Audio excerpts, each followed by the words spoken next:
ले आइए सिवान शहर स्थित डीएवी कॉलेज मोड़ के निकट महाकाल कंप्यूटर्स में नामांकन प्रक्रिया जारी है। अधिक जानकारी के लिए कॉल करें 700949 पर। नमस्कार, एटीएन लाइव में आपका स्वागत है और मैं कैलाश कश्यप एक नई खबर के साथ आपके सामने हाजिर हूँ। आप सोच रहे हो कि ये कब्रिस्तान टाइप का जो दिखाई दे रहा है मेरे पीछे, ये कहाँ हम कौन सा खबर बनाने के लिए हम मौजूद हैं। वाकई इस बियावान में कोई रिपोर्टर तो आएगा नहीं यहाँ पे देखने के लिए यहाँ की सच्चाई को। हम अभी बताना भी नहीं चाहते हैं कि हम कहाँ हैं, बताएंगे, थोड़ा सा इंतज़ार कीजिए। लेकिन ये जो हालात दिखाई दे रहे हैं, ये जो यहाँ पे जहाँ हम खड़े हैं, पूरा ये जंगल टाइप का इलाका है और इस जंगल टाइप के इलाके में ये कुछ बिल्डिंगें हैं जो अपनी दुर्दशा की कहानी खुद कह रही हैं। हम वहाँ तक ले चलेंगे। अभी कुछ हम बता नहीं पा रहे हैं कि आपको हम कहाँ और कौन सी खबर दिखाना चाहते हैं, कहाँ इन जंगलों में लेके चले आए। लेकिन हमारा काम है यहाँ की एक एक सच्चाई को दिखाना, किस विकास की गाथा को हम गा रहे हैं, किस विकास के रास्ते पे हम चल रहे हैं। हमारे राजनेता हमें सच्चाई से कोसों दूर रखे हुए हैं। हमें नहीं लगता कि शायद कोई नेता यहाँ, आज का नेता, कल का नेता तो आया हुआ है यहाँ पे और आकल के यहाँ पे शिलान्यास भी किया हुआ है, वो सब आपको दिखाएंगे। लेकिन हमें नहीं लगता कि पिछले 30-40 वर्षों में कोई नेता यहाँ पे आया होगा सच्चाई दिखाने के लिए। हम ये देखिए कि किस तरह से यहाँ पे ये गाय वगैरह को यहाँ रखा गया है, ये गोबर है। लेकिन शायद अब वो वक्त आ गया है इस बिल्डिंग का परिचय जानने के लिए। हम अपने कैमरामैन से चाहेंगे कि वो ज़रा आ जाए और इस शिलापट पे अपने कैमरे को केंद्रित करें। ये जिस बिल्डिंग में हम खड़े हैं, इसका नाम है राजकीय आयुर्वेदिक चिकित्सालय जीरादेई। और जीरादेई का जब नाम आ जाए तो आप अंदाज़ा लगा लेते हैं कि भाई ये तो देश रत्न की जन्मभूमि है और वो जन्मभूमि जिसे पूरा बिहार गौरव करता है। लेकिन शर्म आती है जब हम इस गौरवमयी भूमि जीरादेई में आते हैं और यहाँ की जो सच्चाई दिखाई देती है तो शर्म आती है। और हमें लगता है कि शायद आपको भी शर्म आएगी कि आखिर जो राजनेता हैं, जो विकास की एक नई वानगी दिखा रहे हैं, कह रहे हैं कि अब तो बिहार जापान हो गया, तो ये क्या है? क्या ये जीरादेई का ये बिल्डिंग पाकिस्तान में है? क्या हमारे माननीय स्वास्थ्य मंत्री की नज़र कभी पड़ेगी इस पे? अगर हमारी खबर माननीय स्वास्थ्य मंत्री वर्तमान में जो है मंगल पांडे जी, बड़े अच्छे व्यक्ति हैं, बड़े अच्छी सोच रखते हैं, उनकी नज़र अगर इस चिकित्सालय, चूँकि उनका विभाग है ये, अगर ये खबर उन तक पहुंच जाती है तो शायद हमारा यहाँ आना सार्थक हो जाता है। अब एक बार फिर हम आपको दिखाना चाहेंगे कि इसका शिलान्यास 7 नवंबर 1957 को हुआ था। भारतीय गणतंत्र के प्रथम राष्ट्रपति डॉक्टर माननीय डॉक्टर राजेंद्र प्रसाद की सौभाग्यवंती धर्मपत्नी सुश्री राजवंशी देवी के पुनीत कर कमलों के द्वारा ये एक इतिहास और जुड़ गया। ये हमारे देश रत्न डॉक्टर राजेंद्र प्रसाद की धर्मपत्नी सुश्री राजवंशी देवी के कर कमलों के द्वारा इसका शिलान्यास किया गया था और उद्घाटन हुआ 1966 में, जब माननीय राज्य मंत्री श्री नवल किशोर प्रसाद सिंह, जो स्वास्थ्य, कारा एवं सामान्य प्रशासन बिहार सरकार के मंत्री थे, उनके कर कमलों के द्वारा 30 सितंबर 1966 को इसका आपको उद्घाटन हो गया। ये शुरुआत हो गया और उसके बाद की कहानी आपके सामने है। ये आयुर्वेदिक चिकित्सालय आज भी बिहार सरकार के पन्नों में जीवित है।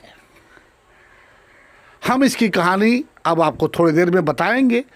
यहाँ के जो समाज सेवी हैं, यहाँ के जीरादेई के जो चिंतक हैं, जिन्हें जीरादेई से एक एक कण कण पे उनकी नज़र होती है, वो चाहते हैं, उनके मन में एक एक कसक होती है कि कैसे बाबू का ये जन्म स्थान जीरादेई प्यार से राजेंद्र बाबू को यहाँ के जो लोग हैं बाबू भी कहते हैं, और उसी बाबू के जन्म स्थान की ये उपेक्षा जब यहाँ के लोग देखते हैं तो उनके मन में एक टीस उठती है और उसी टीस को टटोलने के लिए हम जीरादेई में मौजूद हैं। तो आइए चलते हैं महात्मा भाई के पास कि वो इस चिकित्सालय के बारे में क्या क्या जानकारी रखते हैं और क्या बताते हैं, क्यों इस उपेक्षा का शिकार हो गया जीरादेई। महात्मा भाई, ये वीराने खंडहर में ये जीरादेई का चिकित्सालय क्या कहानी कह रहा है? आप तो इसको बहुत करीब से देखते हैं। जब मैंने यहाँ देख जब मैंने होश संभाला और खेलने कूदने लगा, मेरे बड़े पिताजी कभी बुखार उखार लगता था तो इस अस्पताल में लेके आते थे। 60 पार कर चुके हैं और इस खंडहर को देखने के बाद मुझे लगता है कि राजेंद्र बाबू के सारे डबल में ले लो किए हुए कार्यों को यहाँ की राज्य सरकारें, यहाँ के विभागीय मंत्री और केंद्र की सरकारें भी कहीं न कहीं दोषी हैं। राजेंद्र बाबू स्वयं दमा के रोगी थे और यह अस्पताल पहले उनके घर पर ही चलता था, और जब तक राष्ट्रपति भवन में वो थे, राष्ट्रपति पद पर थे, यहाँ के सब लोग मिलके इस चिकित्सालय से दवा उनको बना के दमा का भेजते थे। बाद में 1957 के लगभग इस ज़मीन को मेरे परिवार के मेरे चचा जी ने 8 कट्ठा दिया स्वर्गीय हीरा सिंह ने। कभी उनके मन में ये नहीं था कि जिस ज़मीन को मैं दे रहा हूँ राजकीय आयुर्वेदिक औषधालय और चिकित्सालय के लिए, उसकी आज ये स्थिति हो गई, क्योंकि समय गुजर गया। महात्मा भाई, एक चीज़ हम जानना चाहते हैं कि ये अस्पताल जो चिकित्सीय अस्पताल है, आयुर्वेदिक अस्पताल है, ये जीवित है या समाप्त हो चुका है? नहीं, इसको राजेंद्र बाबू के अभी जो पैतृक आवास है उसके बगल में एक आदमी से आग्रह करके मैं निजी मकान में चलवाता हूँ। और निजी मकान में चलता है? हाँ, मैं चलवाता हूँ। वहाँ पे डॉक्टर वगैरह आते हैं या सिर्फ ऐसे ही? जब इच्छा हुआ तो आते हैं, नहीं इच्छा हुआ तो नहीं आते हैं, क्योंकि वहाँ कंपाउंडर भी जो लड़का था वो भी नवंबर में रिटायर कर गया है। अब भगवान भरोसे है जीरादेई का विकास और जीरादेई के प्रति लोगों का स्नेह और प्यार। आपको महात्मा भाई क्या लगता है कि अब तो मान लीजिए कि हमारे सूबे के, बिहार के जो स्वास्थ्य मंत्री हैं वो हमारे सीवान जिले के हैं, राजेंद्र बाबू जितने आपके हैं हमारे हैं, हमें लगता है कि शायद उनके भी हैं। उनको भी गर्व होना चाहिए कि वो राजेंद्र बाबू की जन्मस्थली से आते हैं। और अगर सवाल ये भी उठता है कि अगर उनके रहते जो विभाग है उनका, और जो राजेंद्र बाबू की धर्मपत्नी ने इसका शिलान्यास किया था, ये तो एक अच्छा स्मारक होना चाहिए था। यहाँ पे लोग आते और राजेंद्र बाबू की पत्नी को याद करते कि उन्होंने कभी इसकी आधारशिला रखी हुई थी। आपको क्या लगता है कि इसकी दशा सुधरेगा या आज के राजनेता इसको राजेंद्र बाबू को विरासत को बिल्कुल नेस्तनाबूद करने पे तुले हुए हैं? देखिए, आपने बहुत बड़ी एक चुनौती दे दी कैलाश भाई। यह सीवान जिले ने मुख्यमंत्री पद को भी दिया है सुशोभित करने के लिए, और एक बार राज्य मंत्री जो सीवान से विधानसभा का प्रतिनिधित्व करते थे व्यासदेव प्रसाद जी, उन्हें मौका मिला। अब तो मंगल पांडे जी इस मिट्टी के खेले हुए व्यक्ति हैं और उनकी नज़रियों के सामने यह भवन अपनी दुर्दशा पर रो रहा हो और राजेंद्र बाबू का धरती रो रहा हो, इससे बड़ा दुर्भाग्य क्या कहा जा सकता है। आप विकासशील पुरुष जरूर हो सकते हैं, लेकिन जीरादेई को जो सम्मान मिलना चाहिए था, ये भवन बता रहा है कि वो सम्मान आपके कलम से नहीं मिल पाया। इसका दर्द तो मुझे जरूर रहता है कि भाई क्यों जीरादेई के प्रति लोग उदासीन हैं। ये मन में एक कसक है। अरे मैं भी अब 65 पार कर चुका हूँ, कुछ दिन तक और मृतलोक से मेरा संबंध है, लेकिन मुझे लगता है कि कितना भी मैं आवाज़ उठाता हूँ, लड़ता हूँ, मंगल पांडे जी के कान में 20 बार मैं दिया हूँ, स्मारक पत्र दिया हूँ। वो 3 दिसंबर को आए भी हैं जीरादेई, बाद में भी आए हैं, लेकिन पता नहीं उनके मन में क्या उदासीनता है इस आयुर्वेदिक औषधालय और अस्पताल को लेके। मैं इससे अनभिज्ञ हूँ। मैं तो चाहूँगा पुनः आपके ATN के माध्यम से भाई कैलाश जी कि आपकी आवाज़ उनके कानों तक जाए और उनके हृदय को इतना झकझोरे राजेंद्र बाबू के प्रति कि जीरादेई में जो होना चाहिए था वो आज नहीं हो सका। बड़ी ही दुर्भाग्य की बात है। बिल्कुल सही कहा महात्मा भाई ने। और ये उनके मन के भीतर जो दर्द है, हर व्यक्ति चाहता है कि हम अपने पूर्वजों की विरासत को संभाल के रखें। हम नया बिल्डिंग जरूर बनाएं, हम नया कंस्ट्रक्शन जरूर खड़ा करें, हम महल बनाएं, हम विज्ञान की वो हर चीज़ हासिल करें, लेकिन हम अपने पूर्वजों की विरासत को भी संभाल कर रखेंगे तो आने वाली पीढ़ी ये जरूर उसको देखकर गौरव से सीना तान करके कहेगी कि हमारे पूर्वज इस तरह के लोग हुआ करते थे।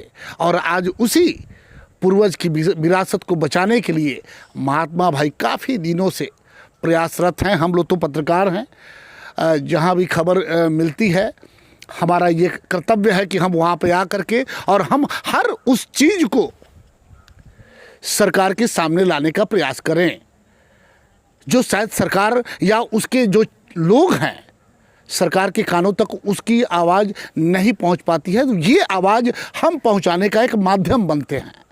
हमारे हाथों में कुछ नहीं होता, हम सिर्फ माध्यम हैं कि इस धरोहर की जो आवाज़ है, महात्मा भाई की जो अंतरात्मा की आवाज़ है, ये अगर माननीय स्वास्थ्य मंत्री मंगल पांडे जी के पास चली जाती है, उनके नज़रों के सामने से हमारा ये खबर गुजर जाता है, तो हमें लगता है कि शायद सिवान के जो लाल हैं मंगल पांडे, ये सौभाग्य है हम सबका कि वो स्वास्थ्य मंत्री भी हैं और उनके अंदर ये विभाग आता है। तो कम से कम इस भूमि को, इस भवन को संजो करके हम रखें कि क्योंकि इसलिए संजोना जरूरी है कि इस भवन को की जो नींव है, जो एक एक ईंटा रखा, जो पहला ईंटा अगर किसी ने रखा तो वो देश रत्न डॉक्टर राजेंद्र प्रसाद की धर्मपत्नी ने रखा।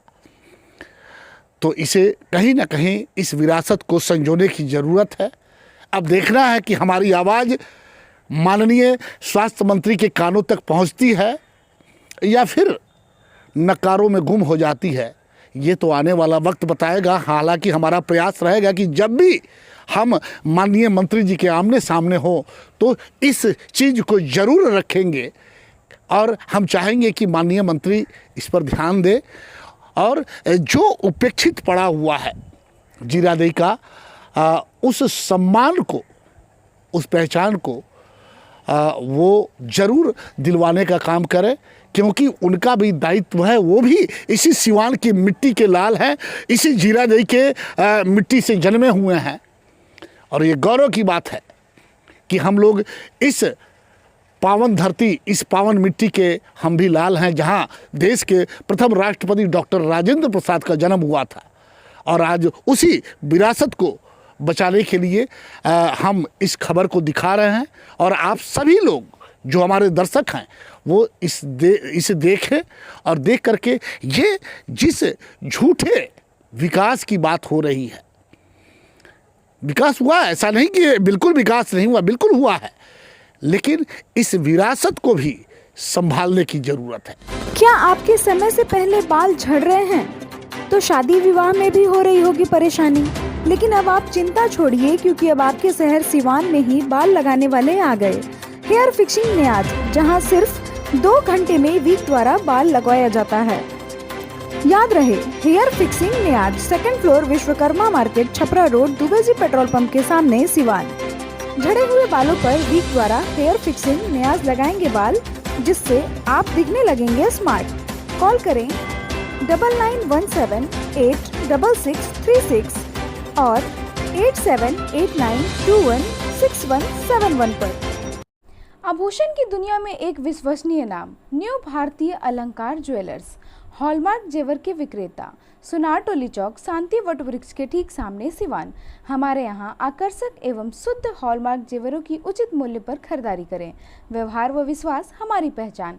न्यू भारतीय अलंकार ज्वेलर्स, सुनार टोली चौक, शांति वट वृक्ष के सामने, सिवान। Mobile number 9631402553।